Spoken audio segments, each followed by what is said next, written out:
Bentar saya ngomong dulu. Bentar. Nah, masih. Mantul kah?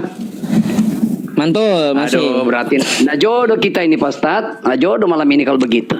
Ente pakai handset sih, lepas handsetnya baru bisa itu. Terserahlah. Nah, Gimana nih, mantul nggak? ini aku mau tanya tentang Kan enggak. Aku lihat sepertinya Pak Ustadz ini udah bertobat kali ya. Masih ya teman-teman ya. Iya, bukan ke aku berarti ke Pak Ustadz lah. Masih mantul loh, serius. Bener, ini dah. Beli alat baru Pak Ustadz. HP-nya lem biru dah ente itu. Betul suara saya. Nah ini aman nih. Ngapain turun-turun? Nggak ada yang turun-turun. Pecundang lu suruh turun sama gua. Udah. Sip. Oke. Ini aku kan lihat ini tendangan kasih seperti Pak Ustadz sudah bertobat ini kelihatan. Oh iya, tadi kan saya baru diskusi sama kawan Kristen tentang masalah ini entah Satpol PP atau preman pasar kan gitu. Yang saya tanyakan ya ketika di Matius 21 Yesus ya di situ dia nih baik. Saya baca aja ya. Dengar teman-temannya Pak Ustadz baca Alkitab, dengar dulu, bentar. Lalu Yesus ke bait Allah dan mengusir semua orang yang berjualan di halaman bait Allah. Ia membalikan meja-meja penukar uang dan bangku-bangku pedagang merpati. Dan berkata kepada mereka, ada tertulis, rumahku akan disebut rumah doa. Tetapi kamu menjadikannya sarang penyamun, kan gitu. Nah, jadi kenapa saya kasih judul tendangan kasih Yesus? Karena saya pertanyakan mana bentuk kasihnya ketika membalik-balikan bangku dan meja orang. Apakah membalikan bangku ya, tendangin bangku, tendangin meja orang itu adalah bentuk kasih? Jangan-jangan itu dinamakan tendangan kasih gitu. Jelasin ya, jelasin. Kayak gimana? Ini pasti beda lagi teman-teman jawabannya. Ya, memang beda, pendapatnya beda. Jadi gini, ketika dia turun ke Yerusalem, dia dapati itu sebenarnya kan rumah Tuhan itu tempat ibadah nih. Bukan tempat cabul, bukan tempat tukar uang, bukan tempat belanja, bukan tempat kambing dan domba, bukan. Oleh karena itu Tuhan bilang begini, kamu tidak menghargai bukankah itu tempat doa, bukan tempat sulut, bukankah tempat sholat. Kenapa harus dikotori dengan begini? Makanya dia benci bukan baitnya, tapi dia benci orangnya. Jadi sama dengan begini, dimanapun kalau ada tempat ibadah kita bikin tempat tidak baik, entah itu tempat main judi, entah itu tempat bikin apa, kita pasti marah. Contoh lah, kita kasih contoh. Pada waktu terjadi di Cirebon, ada satu ini oknum ya, dia melakukan tidak baik di tempat itu, maka bukan tempat itu yang ditujukan, tetapi orang itu. Oleh karena itu manusia-manusia di dalam itu yang harus dilabrak, harus ditendangin, karena memang tegur untuk nyata-nyata itu tidak selalu harus dengan lembut, tapi harus dengan ketegasan. Kenapa itu ditendang? Karena memang Tuhan melihat bahwa cara mereka di dalam bait Allah itu sudah tidak benar. Bait Allah itu tempat sujud, bait Allah itu tetap memuji, bait Allah itu tetap penyembahan, tempat penyembahan, bukan tempat jualan, bukan tempat bagi-bagi uang, bukan tempat tukar uang, cuci uang dan sebagainya. Sama aja dimanapun bait Allah itu, mau itu gereja, mau itu musola, ketika kita salah gunakan, maka kita layak marah. Nah gitu ceritanya itu. Udah? Baik, saya tanggapi dulu nih ya. Salah ya kalau bentuk kasihnya dikasih tendangan balik-balik meja, salah. Kenapa saya nilai salah? Ya kayak gini, kalau Yesus itu mengajarkan kasih, maka dia borong meja dan bangkunya serta dagangannya. Semua pedagang yang di halaman bait Allah, ya, aku beli bangku dan meja kalian serta semua dagangan kalian tanpa tersisa. Besok-besok kagak usah lagi jualan di sini, ya, karena barang dagangan kalian udah habis. Itu baru kasih, ya. Ini kasih apa? Tendangin dagangan orang, balikin meja, tendangin bangku. Karena begini, orang Yahudi pada zaman itu orang-orang yang sudah memang tidak bisa diatur lagi. Nah, ketika itu firman itu datang kepada mereka tahu bahwa bait Allah itu bukan tempat mesum, bukan tempat jualan, bukan tempat tukar uang. Sehingga dia datang bukan lagi dengan cara menegur, tapi dia harus bertindak. Karena di dalam Kristus tidak selalu kasih itu harus dinyatakan dengan tegur pelan, tapi harus dinyatakan juga dengan keras. Artinya menegur mereka dengan cara membolak-balikan situ supaya mereka tahu. Makanya dia bilang begini, Ustaz. Kalau baca terus bilang begini, roboh bait ini nanti 3 hari kemudian aku bangun. Maksudnya begini, yang ditujukan itu bukan gerejanya, bukan baitnya, tetapi kehidupan kita sebagai orang-orang beriman. Termasuk mungkin Ustadz juga mungkin seperti itu ya. Yang dimaksudkan orang beriman adalah pribadi, bukan musola, bukan masjid, tapi diri sendiri. Nah itu yang dimaksudkan. Sehingga memang pola Yesus menegur orang-orang Yahudi pada saat itu sudah betul. Artinya begini Pak Ustadz kan punya pemahaman tersendiri itu, karena memang bukan Pak Ustadz punya ranah. Boleh kita akui karena Pak Ustadz kritis, ini namanya kritis ya. Ini nama tanggapan teologis kritis. Kita setuju namanya kritis begitu. Tetapi yang penting ada batas-batas tertentu. Ketika kami sampaikan sebuah kebenaran, Pak Ustadz tidak harus bilang gini, itu salah. Nah, makanya kita luruskan kesalahan itu bahwa ini Ustadz, kalau di dalam kekristenan ini yang dimaksudkan, bukan soal siapa dan kenapa Yesus buat, bukan. Tetapi bagaimana Yesus memberikan pengertian buat orang Yahudi bahwa bait Allah sesungguhnya bukan itu. Makanya dia bilang dalam Ustadz baca semua, dia bilang gini, robohkan bait Allah ini 3 hari kemudian aku bangun. Maksudnya ditujukan ke dirinya. Satu saat ketika dia disalib, dia akan bangkit pada ketiga. Itulah yang disebut bait Allah, hati. Oke, baik. itu sah. Saya tanggapi sedikit. Lalu gimana dengan slogan kasihilah musuhmu? Itu gimana? Di bait Allah orang jualan aja dikasih tendangan. Gimana dengan musuh ya?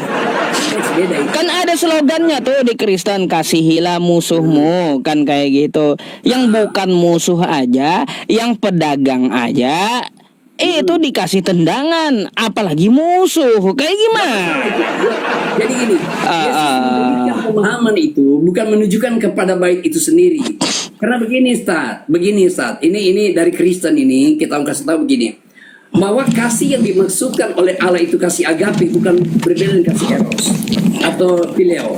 Artinya begini, kalau Ustaz membicara tentang kasih yang maksudnya ini, kasih Tuhan bilang kan, ampunilah orang yang bersalah pada kamu, kasihlah musuhmu.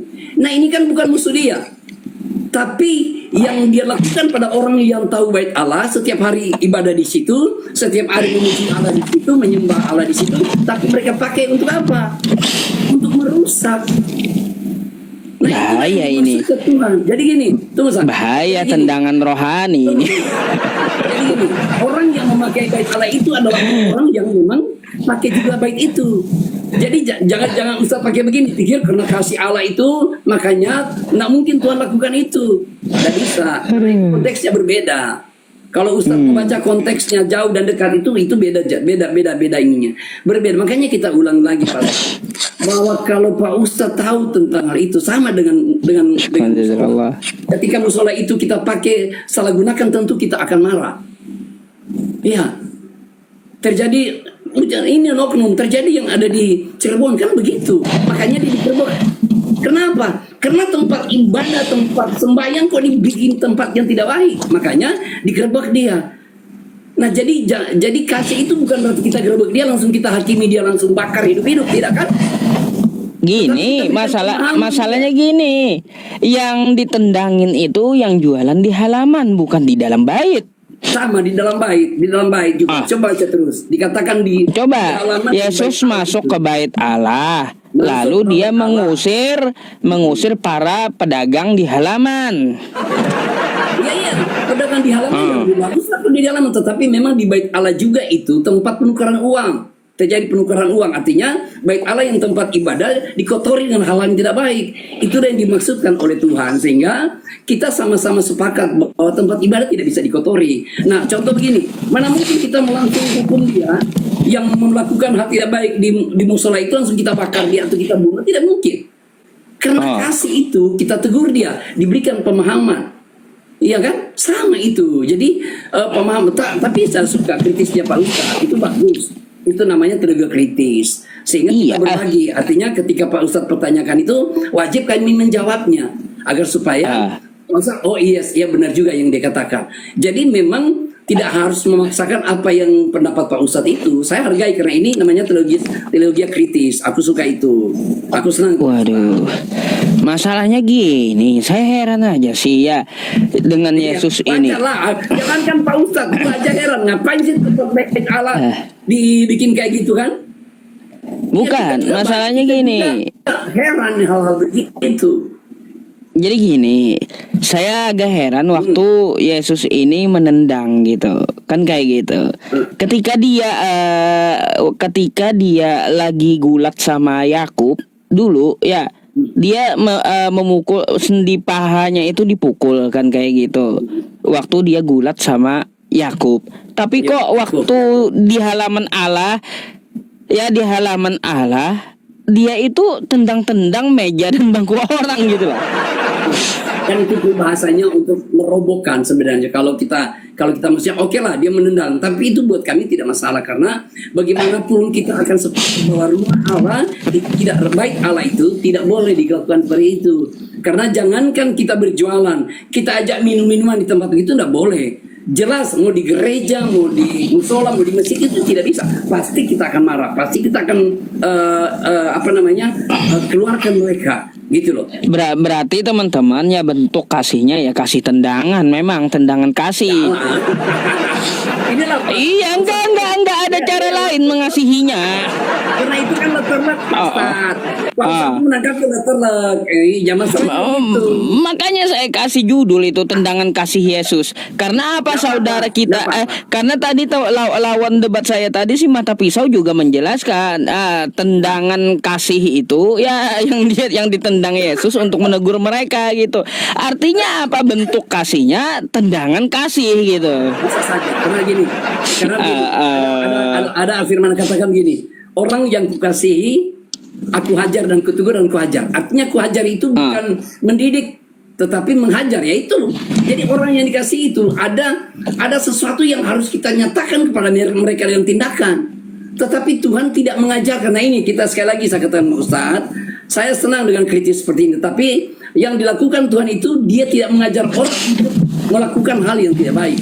Tapi dia sendiri yang melakukan itu. Jadi bukan sebuah ajaran, tetapi sebuah tindakan yang dilakukan kepada orang-orang yang tidak menghargai bait Allah. Itu Ustaz. Tapi saya mau tanya sama Anda, pelajaran yang baik apa dalam hal menendang bangku dan meja? Oh, kalau kita bicara tentang ketegasan. Gini, hal baik apa ya yang terkandung di dalam tendangan bangku dan meja dagangan orang? Itu apa gitu? Artinya begini, hal yang baik itu disebutkan Tuhan bahwa pergunakanlah bait Allah itu bukan tempat musuh. Bukan tempat jualan, bukan tempat tukar uang, bukan tempat judi, tidak. Tapi nggak bisa ditiru ini kalau menendang. Ya, itu kita ambilkan rohaninya kan. Kampus Ustaz bilang hal baiknya. Nah kita bicara tentang bagaimana makna dari terkandung di dalamnya kan. Bukan soal tendangannya, tetapi tujuan. Tapi gini sih, tapi saya wajar sih. Kenapa Yesus kasih tendangan? Karena Yesus itu kan dia kere kan gitu. Kere kan kerjaannya dia bantu bapaknya potong kayu kan kayak gitu, bukan orang berduit. Coba kalau Yesus itu orang berduit, dia borong itu semua dagangan itu ya. Pak Ustaz lagi bawa peringatan soal pasal dibegituin, nah salah beda itu.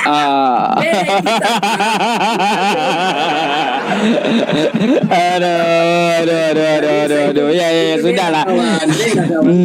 Saya bahas yang lain lagi. Bentar dulu saya mau ambil air putih ya, bentar. Ya, saya haus. Siap. Sebentar, minum dulu sebentar ya kawan-kawannya, jangan kemana-mana. Teman-teman, jadi memang di sini biar apapun saudara lihat bahwa ini memang teologi kritis namanya. Jadi tidak ada salah dipertanyakan seperti ini. Terkecuali kita berpikir yang tidak baik, maka semua akan negatif. Tetapi kalau ini hanya sebagai argumen dan sebagai teologi kritis untuk kita memperbandingkan, itu wajar. Jadi tema yang diberikan oleh Pak Ustadz ini tidak masalah karena ini bicara tentang teologi kritis. Dia tidak ada sesuatu yang bermaksud. Jadi teman-teman ingat sekali lagi, tema yang diberikan Pak Ustadz ini sesuatu yang baik karena memang ini masuk karena beliau mungkin tahu tentang teologi kritis sehingga diberikan tema ini. Dan wajar kita sebagai orang Kristen hanya memberikan masukan bagi Pak Ustadz dan teman-teman dan tidak lepas daripada konteks itu. Oleh karena itu, agar supaya di perdebatan seperti ini tidak ada mengandung hal-hal yang tidak baik, sehingga saya setuju dengan judul ini. Jadi judul ini sangat baik sebenarnya. Jadi teman-teman jangan boleh marah ya. Judulnya yang lain aja, judulnya yang lain. Sikat. Ada berapa Tuhan? Mana ya? Kasih mah judulnya. Dah, itu dulu dah. Oke. Kalau Pak Ustadz mau tanya hal berapa Tuhan, kita tidak pernah menyembah 3 Tuhan, Ustaz. Tidak pernah menyembah 3. Tidak. Baik. Saya mau tanya dulu. Coba Anda buka Lukas 2 nomor 11. Aduh, ini saya nggak bawa Alkitab ini. Saya ini. Ya udah saya yang buka ya teman-temannya. Pak Ustadz ini ada apa-apa lah. Kan Injil juga harus diimani oleh Pak Ustadz. Gimana sih ini, Ustadz? Bukan yang ini Injil macam mana? Ini buku wartawan kawan. Jangan begitu, itu Injil itu Ustadz. Injil itu lah. Nah ada situ wartawan Ustaz. Injil itu. Aduh. Saya masih penasaran teman-temannya. Kalau saya menanyakan dengan Kristen sampai sekarang saya nggak ketemu jawabannya yang ini loh. Nah, oke. Kenapa Pak? Silakan. Nih ya saya tanya ente ya. Hari ini telah lahir bagimu juru selamat, yaitu Kristus, Tuhan di kota Daud. Bentar. Teman-teman dengar baik-baik ya. Ustadz aja pintar baca Alkitab. Apalagi kalian orang Kristen tidak pintar. Aduh, dipertanyakan Kristen kalian. Oke. Hari ini telah lahir bagimu juru selamat, yaitu Kristus, Tuhan di kota Daud. Saya mau tanya dulu, ini yang lahir Tuhan? Oh iya dong. Tuhan. Kalimat tola. Dengar Pak Ustadz. Tuhan lahir. Iya. Oke. Kalimat tola itu menjadi firman itu menjadi manusia. Di Al-Quran juga dikasih kan, di hadis juga dikasih juga kan, bahwa dia yang lahir dari Maryam yang tidak disentuh siapa-siapa. Firman itu menjadi manusia. Tuhan. Oke. Baik. Berarti ini Tuhan yang lahir ya. Oh iya dong, iya Tuhan yang berupa manusia yang menjadi daging. Oke, nggak apa-apa. Daging bukan manusia, daging. Oke, nah Tuhan ini ya dibungkus lalu sesuai dengan perjalanannya sampai hari pentahiran hari ke-8, ya gitu. Oke. Dan ketika genap waktu pentahiran menurut hukum Taurat Musa, mereka membawa dia ke Yerusalem untuk menyerahkannya kepada Tuhan. Saya mau tanya dulu, ada berapa Tuhan di sini? Nah, jangan bertanya, aku jawab ya. Bagus. Tadi kan yang lahir Tuhan, Tuhan yang lahir, Tuhan bayi, ya. Tuhan bayi dibawa kepada Tuhan pula ini. Dengar, Pak Ustadz, aku jelaskan. Yang tadi firman yang menjadi manusia, dia itu belum berkuasa apa-apa, dia masih manusia.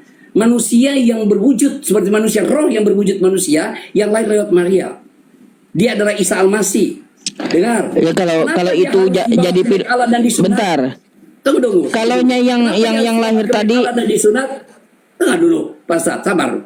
Kenapa dibawa di Bait Allah? Karena memang hukum Taurat, hukum Musa, anak-anak di usia begitu harus dibawa. Karena memang Yesus itu penggenapan dari hukum Taurat itu sendiri, Ustaz. Kan katanya tadi yang lahir itu firman jadi manusia, yang lahir itu Tuhan, betul? Ya. Nah, sekarang Tuhan yang bayi tadi diserahkan kepada Tuhan. Ini Tuhan mana lagi? Ya, Tuhan Bapa Allah di surga. Tuhan yang memberikan, dia menjadikan dia manusia, yang rohnya itu datang. Dia dibawa ke Yerusalem untuk menyerahkannya kepada Tuhan. Ada Tuhan yang nunggu ini. Tuhan itu, Tuhan dan Tuhan itu berbeda. Jadi begini, Tad. Jadi ketika Yesus itu masih, ini penjelasan saya kan Ustaz tanya. Jadi kalau saya jawab, ya sudah berarti itulah kebenarannya. Kalau nanti Ustadz itu kembangkan, itu lain cerita lagi. Tapi ketika Ustadz tanya, saya jelaskan kebenaran itu, Ustadz. Ketika dia dilahirkan sebagai manusia, dia yang bakal menjadi Tuhan itu sendiri, dibawa ke bait Allah, dihadapkan kepada Allah sendiri yang mengutus dia. Karena memang itu hukum Taurat, hukum Musa. Walaupun Masalahnya di sini bang, ya yang saya bikin bingung itu kayak gini, kok Tuhan COD Tuhan gitu. salah itu. Masa Tuhan COD dengan Tuhan juga kayak gimana? Salah itu. Salah. Eh, Masa Tuhan jadi gini, dia sebagai manusia memang dia harus datang kepada Tuhan. Tuhan yang memberikan, dia menjadikan dia firman Tuhan, yang menjadikan dia manusia. Jadi memang konteksnya berbeda, Ustaz. Jadi tidak ada dua Tuhan, tidak ada tiga Tuhan, tetapi satu Allah yang punya referensinya itu adalah tubuh, jiwa, dan roh. Sehingga dia ketika dilahirkan sebagai manusia, dia dibawa kembali sebagai hukum Taurat, menggenapi hukum Taurat, dia harus bawa di rumah bait Allah dan disunat pada hari ke-8. teman-teman, kalaunya ada Bang Sandi ini ya, abang ini diprotes Bang Sandi pasti ya. Yang namanya protes sampai salah. Iya, yang bikin aneh itu gimana cara penjelasannya gitu. Saya teman-teman apologet dari Muslim, saya justru tertarik dengan Pak Ustadz. Artinya Pak Ustadz ini tidak mengangkat sesuatu yang untuk melambangkan orang lain, tetapi bertanya itu bagus sebenarnya. Makanya saya bilang saya setuju dengan hal-hal begini karena memang berbeda dengan teman-teman yang lain sana. Sehingga saya juga salah satu yang saya pikir ya gentleman buat Pak Ustadz, karena biar bagaimanapun ada teman-teman Islam juga yang berbeda dan Pak Ustadz punya cara. Tapi ini saya suka. Iya. Jadi kalau sekali lagi saya mau nanya nih. Siap. Berarti di sini Tuhan yang lahir bayi diserahkan kepada Tuhan senior. Ini bingung kan, saya bingung serius. Salah itu. Kayak gimana? Enggak, makanya dengar kita bilang tadi. Makanya Pak Ustadz dengar. Dia ketika dia firman menjadi manusia, katakan firman menjadi manusia, Tuhan tadi yang menjadi Tuhan manusia itu, dia memang menggenapi harus sesuai dengan hukum Tauratnya. Jadi di bait Allah itu dia harus dibawa di hadapan Tuhan di bait Allah. Artinya dia kalau seperti begini, ketika dia mati, pastikan kesan cerita. Ketika dia mati dia bilang gini, Bapak kuserahkan kepadamu hidupku, di tanganmu kuserahkan hidupku. Nah sekarang pertanyaannya kita, masa dia Tuhan menyerahkan kepada Tuhan? Itu kan tujuannya begitu. Makanya aneh, masa Tuhan diserahkan kepada Tuhan kan aneh. Betul gak? Itu makanya saya minta jelasin, masa Tuhan diserahkan kepada Tuhan, Tuhan bayi diserahkan kepada Tuhan senior. Itu yang bikin kita bingung gitu loh bang. Gitu. Dia manusia yang baik itu tadi diberikan kepada Tuhan. Kenapa? Karena memang hukum Taurat ya begitu. Karena Isa Al-Masih itu dia memang dari turunan Yehuda, dari turunan orang-orang Ibrani, dari Yahudi, sehingga memang sesuai Yahudi ya harus dibawa ke bait Allah begitu, Ustaz. Waduh, susah dicerna ya.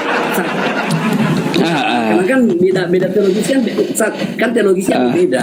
Sama begini, sama contoh saya begini. Kalaupun Ustadz mau sampaikan, kita bertanya tentang Nabi Muhammad, nanti kita tidak bisa cerna karena memang bukan itu porsiku.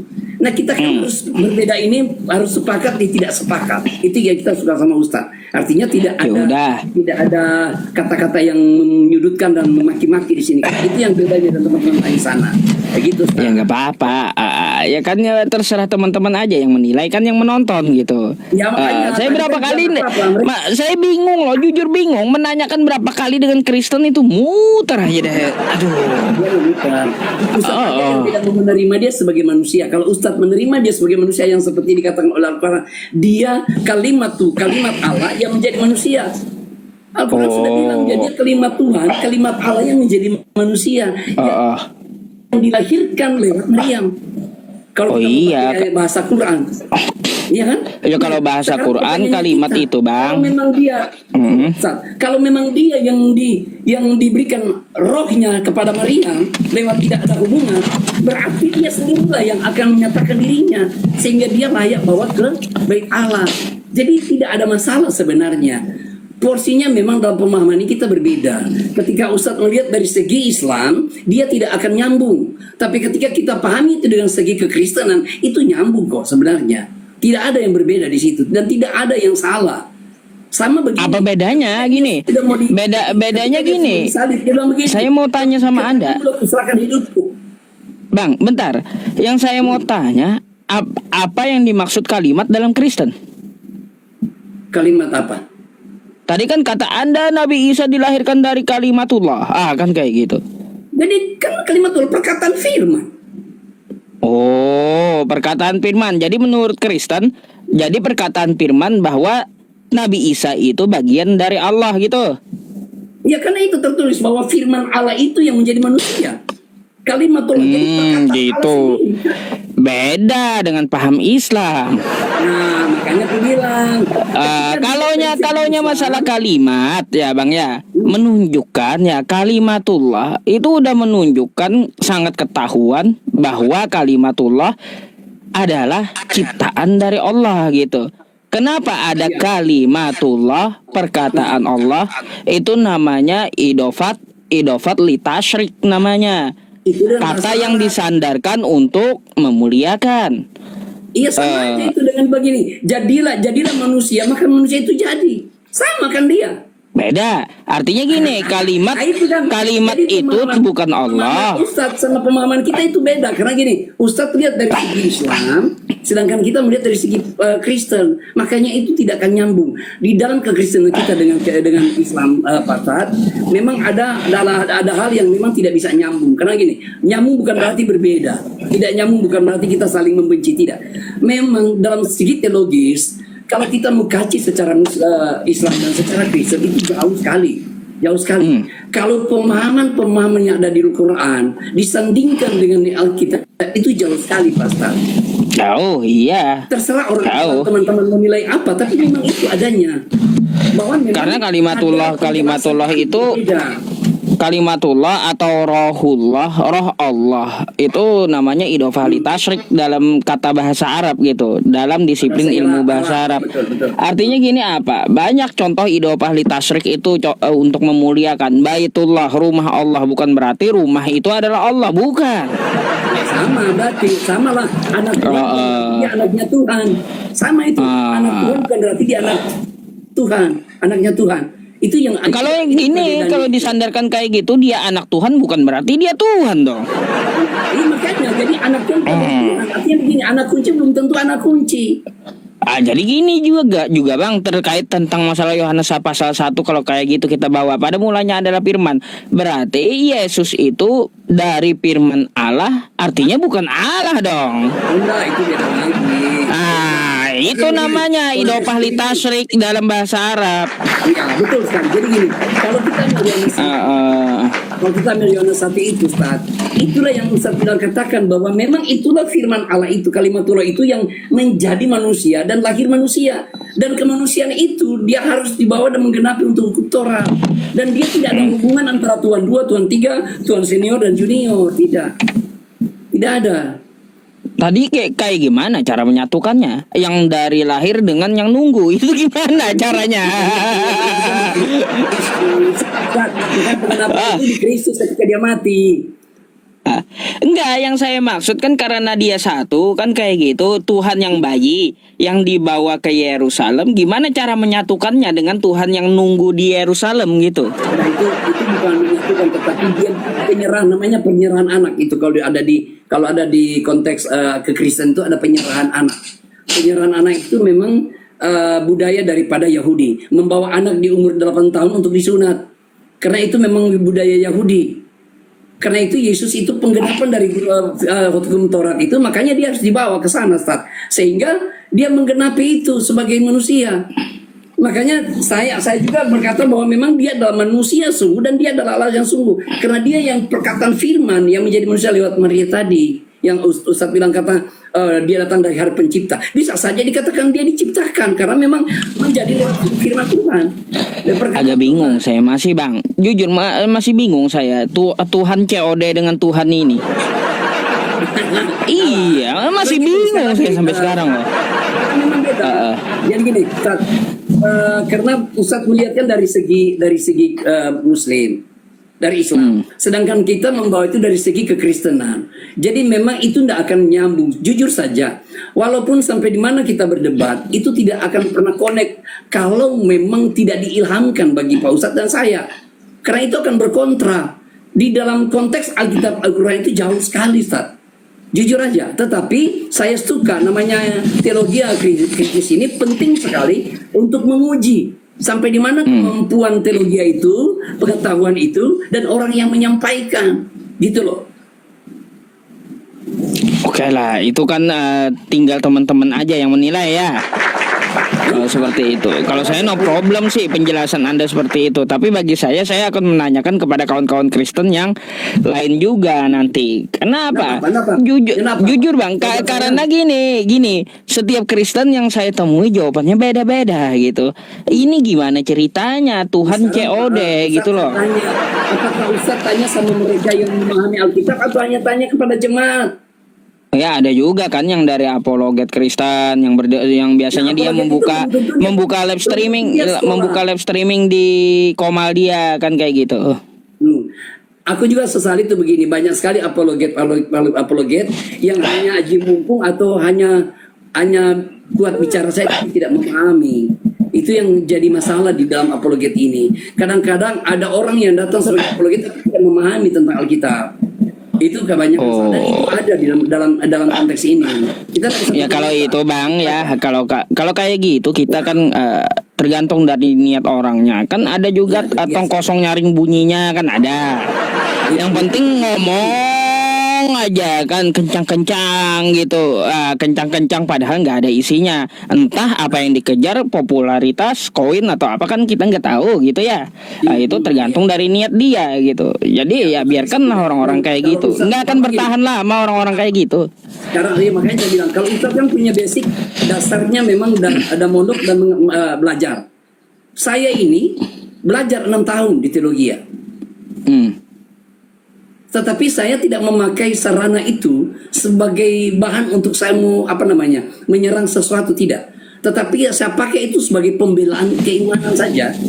Tapi udah pendeta belum? Oh sudah, saya pendeta.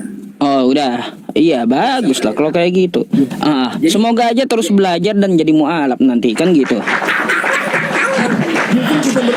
Iya, masa pendeta kalaunya pendeta jangan mentingin diri sendiri, jangan perpuluhan aja dipikir. Iya. Dengar, justru makanya kita senang datang ke Pak Ustadz itu karena ini pertemanan kita pertama kali berjumpa sesuatu yang buat saya berbeda dengan yang lain. Artinya walaupun memang ada cacian-cacian di DM-nya, tapi kan itu fenomena. Tapi apakah kesalahan mereka? Enggak juga. Nah karena ya itulah seperti Ustaz bilang, masa bodoh biar aja apa mereka kata-kata mereka kan. Tapi yang pasti saya dengan Pak Ustaz sepakat bahwa kita tidak bisa sepakat. Itu aja. Jelas kan udah saya bilang di awal, kita ini sepakat untuk tidak sepakat. Tidak sepakat. Nah itu berarti iya. Kan gitu. Kalau kita sepakat ngapain kita debat malam ini? Kan nggak mungkin. Makanya saya bilang, tetapi kategorinya memang sudah harus kita tahu bahwa memang biar bagaimanapun kita tetap sama dalam pengertiannya. Untuk kritis kita penting itu. Kita suka. Oke lah. Oke. Thank you atas penjelasannya bang. Oke. Anda ada yang mau ditanyakan? Udahlah, aku kan datang untuk menjawab judulnya tadi, tendangan kasih. Nanti aku pakai. Iya tadi si mata pisau. Boleh satu lagi saya menanyakan. Kebetulan kan Anda mempunyai pendidikan basic dari pendeta. Boleh satu lagi saya tanya ya. Monggo. Betul nggak Paulus itu dosen gitu loh? Siapa yang bilang? Nah teman-teman, siapa yang bilang Paulus dosen? Pasal dengar dulu. Iya. Ada orang bilang dosen, kasih tahu sama saya. Dari mana dia tahu Paulus itu dosen? Nah, kalau saya ada rekamannya Paulus itu dosen kata mata pisau ya teman-teman. Kalau ada yang rekam, kirim ke WA saya tunjukin ya. Sebenarnya di YouTube saya ada juga, cuma saya kan harus nyari satu-satu lagi. Paulus itu dosen. Nih sebentar ya. Saya bukakan dulu. Nih. Di mana ya kemarin? Sebentar ya. Saya carikan dulu ininya. Baru aku juga selama saya belajar 6 tahun, kok ada dosen ya? Ada, makanya tendangan kasih tadi dari dia, Paulus dosen dari dia juga. Itu nih Kisah Para Rasul 19 nomor 9. Sebentar saya bukakan. Coba baca. Teman-teman dengar ya, Pak Ustadz baca Alkitab. Kalau kalian orang Kristen nak baca Alkitab, terlalu kalian. Nih nih ya teman-temannya.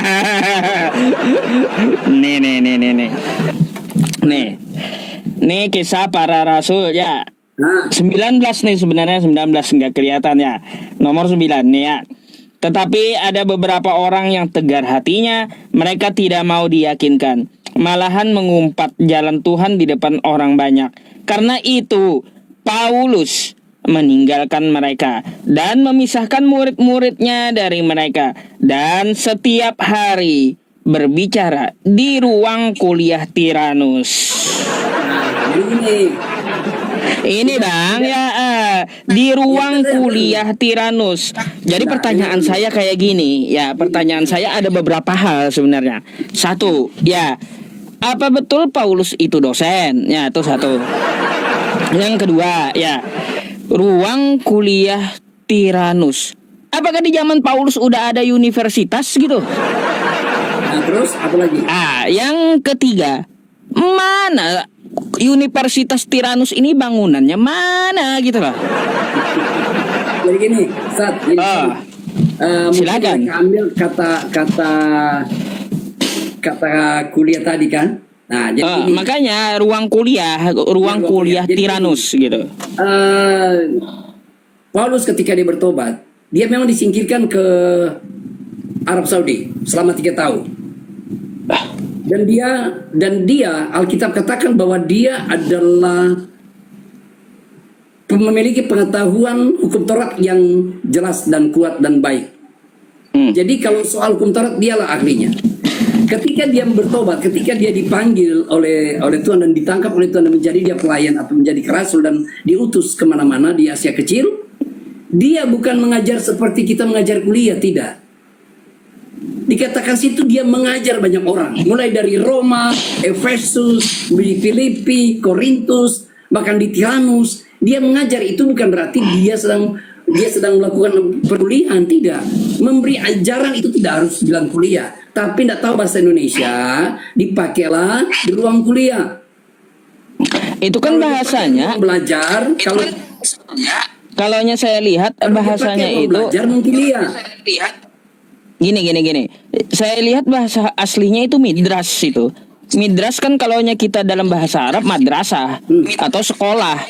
Artinya di situ di ruang kuliah Tiranus, di ruang midras, di ruang sekolah yang bernama Tiranus gitu. Di ruang sekolah. Iya, tapi dia bukan dosen, bukan seorang dosen, dia hanya pengajar. Dia hanya pengajar. Makanya di dalam 2 Timotius dia bilang gini.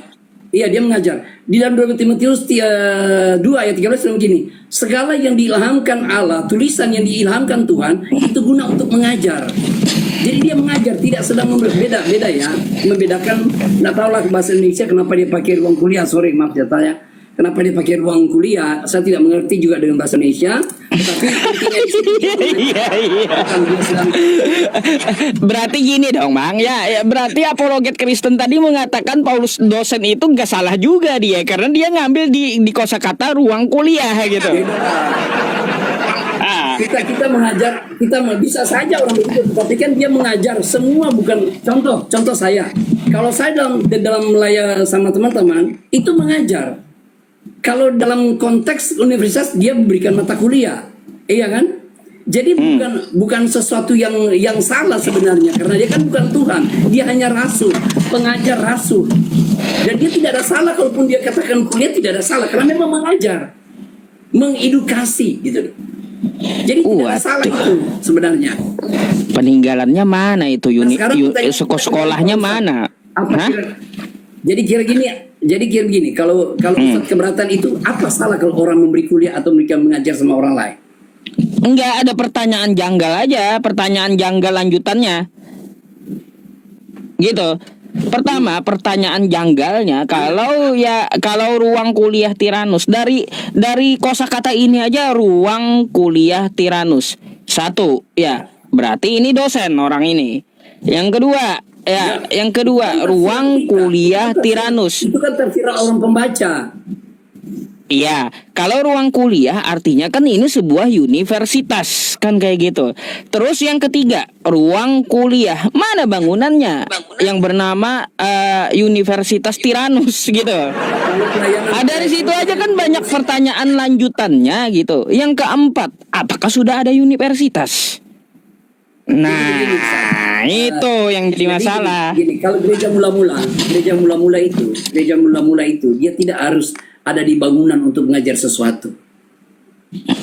Tidak harus bikin Allah begitu besar langsung kita mengajarkan firman Allah atau Injil, tidak. Perkuliahan yang dikatakan ruang kuliah itu ruang tempat dia belajar, di mana dia memberikan edukasi buat jemaat, entah itu di Tiranus, entah itu di Filipi, entah itu di Korintus, entah itu di Efesus ataupun di Roma. Bahkan di penjara aja pun Paulus itu memberi pengajaran. Jadi sama memberi kuliah. Kata kuliah itu kan memberikan pengajaran, memberikan edukasi buat mereka. Jadi tidak ada salah. Terkecuali yang menjadi salah di situ ketika dia cabulin orang, ketika dia nikahin orang, ketika dia macam-macam, itu yang salah. Tapi ketika dia memberi pengajaran, itu sesuatu yang lumrah, sesuatu yang memang harus dikerjakan. Karena pada saat itu dia harus memberitakan Injil ketika dia menjadi orang Kristen. Nah gini, satu terkait masalah bangunannya. Pernahkah kita temukan di dunia sisa-sisa bangunan Tiranus gitu? Kalau Ustadz boleh googling di Google, coba bikin dan kata-kata kota. Enggak, saya udah cari di Google, nggak pernah ada.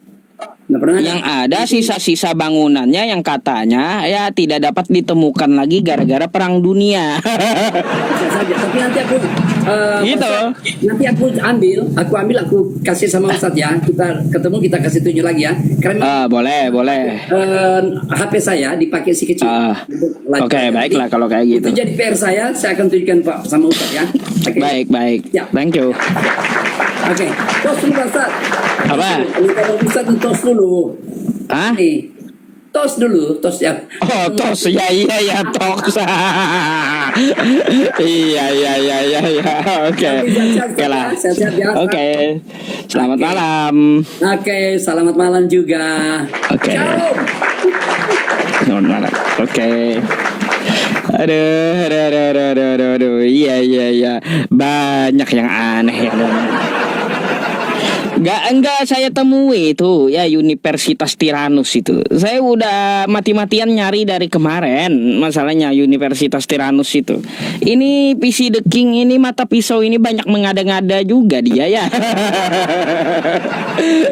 Paulus dosen dari dia. Hari ini tendangan kasih dari dia. Apa itu orang ya? Kacau juga. Aduh.